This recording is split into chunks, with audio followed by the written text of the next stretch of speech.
Geldiniz. Al, bana karayınız. Yine ıskalı. Al. Gel deneyelim ıskalı.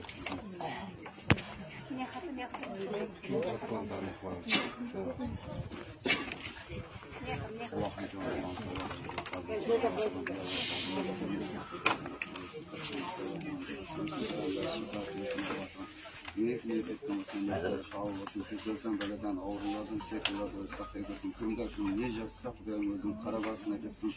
Kıdır atamızın duası diyorsun. Peygamber şefaat diyorsun. Allah kalan ey Allah'ım Allah'ın şifasını versin. Cinsaflar mutlu olsun. Niyet etmemesine yeter sağ olasın. Allah'a emanet.